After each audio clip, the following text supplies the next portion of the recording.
Hey there, and let's see, I'm gonna pop in some, Pepsi Wild Cherry Zero Sugar and some of my Boston, so I guess this is my Boston Cherry Pepsi, and okay. But, yeah, I'm just doing a lazy review on, well, the new Dragon Ball anime movie called Dragon Ball Superhero, and, say that 5 times fast, but, uh, two spoilers I'm gonna give off the bat since, you know what, when it comes to Dragon Ball and anime movies, there's not much really to spoil, but the two spoilers I gotta say is, spoiler number one, it was friggin' awesome, especially I got to see this in RPX, and just some people that are idiots like my sister, when you see this, Jamie, but they were complaining about the animation style. When you see this in the theaters, this is one of the films where when you go to the theater, it's worth it. The way that it's shot, the spinning around, and I'll get to it in a second. But the other spoiler is that, look, at this point, if you're watching this, watching a Dragon Ball Z animated movie without seeing Dragon Ball Z the anime or just anything previously, it's like going into like an Avengers Affinity War and not never seeing an MCU film. So if you've never seen Dragon Ball or you're not into Dragon Ball, don't waste your time even watching this review. I mean, you can, but you're not going to get the gist of what I'm talking about. So going forward, I'm going to assume that you're a fan of Dragon Ball Z like me, and just that's how it is. It's just like this is the fourth Dragon Ball Super film because it started with let's see, Battle of the Gods starring Beerus, then it came to Resurrection of F, which brought back Frieza. Then for the first time in canon history, they brought in Broly, and now Broly is officially canon. And now this is the fourth one, which is Dragon Ball Superhero. And okay, so before I get into it, quick lazy review, pouring some Boston, and as always, enjoy the intro.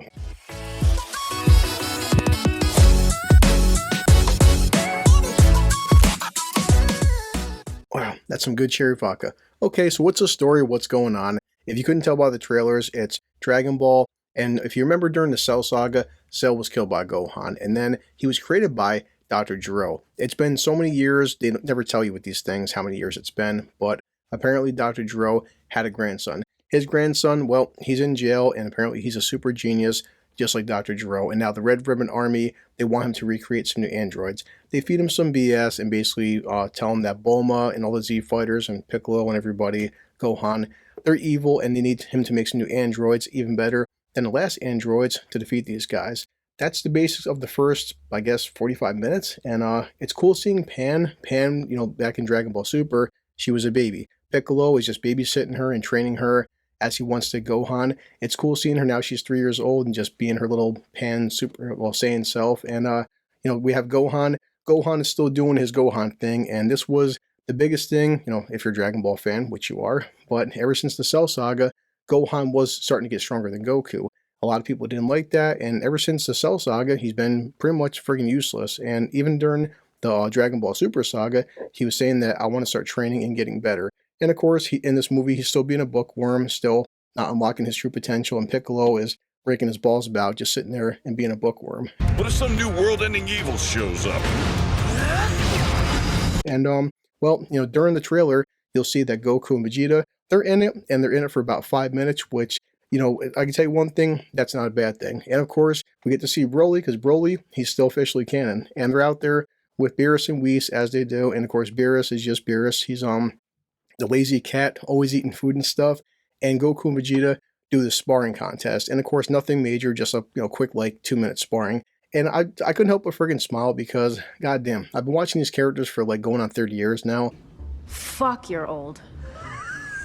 And there's something about just seeing this in the big screen again where It's always better to see movies on the big screen. These new androids, they go after Piccolo. Piccolo has a very, I guess it's kind of an even match, but he's still struggling with these guys because, Piccolo hasn't upgraded for a long time. And the spoiler is, they want calling Shenron. Piccolo needs to get an upgrade. Eventually, you do see the upgrade, and I don't care again, because you guys know at this point what Dragon Ball is. Gohan and Piccolo get new forms. He gets this new form called Orange Piccolo. Cool as hell just seeing Piccolo with a new form after, God, so many freaking years. And, then eventually, Dr. Gero's grandson there, he makes a new version of Cell, and he calls him Cell Max. It's nowhere near the perfect Cell. It's basically like Cell in his first form and just kind of stupid and big, and everyone is struggling against this thing. And again, I'm glad they didn't call in Goku and Vegeta because I felt like if Goku and Vegeta did stop in, they probably would have easily killed this thing. So Gohan is struggling and getting his ass kicked, and of course Gohan unlocks his true potential and he gets his newer form. And, coming out, talking to my son and my friend Big Al about this, my only criticism about this was, and it's a minor criticism, because my buddy was saying, well, Chris, when it comes to Gohan, he has all this hidden true potential.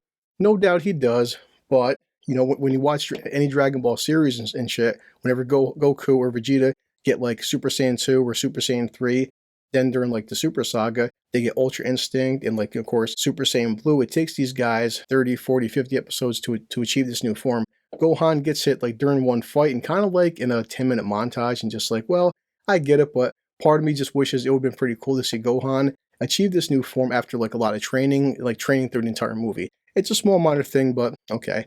And that's pretty much it, guys. At this point, you know what to expect. Does okay, do the freaking good guys win? Yes. Do the bad guys lose? Yes. What did you expect? It's just basically Gohan and Piccolo getting new forms, and then of course you get quick like 2-3 minute cameos. Trunks and Goten pop in. They've aged up a couple years too, so now from Super they're in their teenage forms, and of course they do the fusion.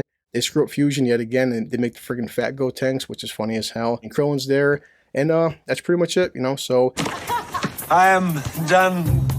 well, one last thing, I talked to my buddy about this because we still talk about American stuff and American cartoons, American television, of course. Why anime?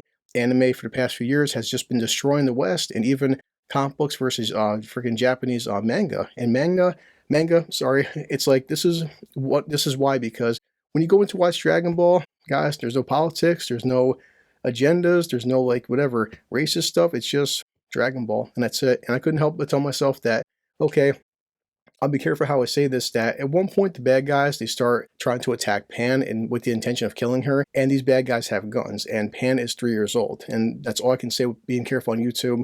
But Pan is also a quarter Saiyan, and she can, as a 3-year-old kid, beat the shit out of guys that are triple her size and like they'll throw cars and stuff like that. So, but the way the bad guys try killing her, I can tell you one thing, with the way stuff's been going on in America, you would never see this stuff happen in any American cartoon. And not that I'm for that kind of stuff, but this is the premise of like when you watch an anime. It's for escapism, it's not for realism. You have like, you know, friggin' Egyptian god destroyer cats and stuff and Super Saiyans, and if a guy pulls out a gun on a, you know, a Pan character, she can easily handle herself, and just that's something that would be so political over here, and that's why we keep watching these animes for.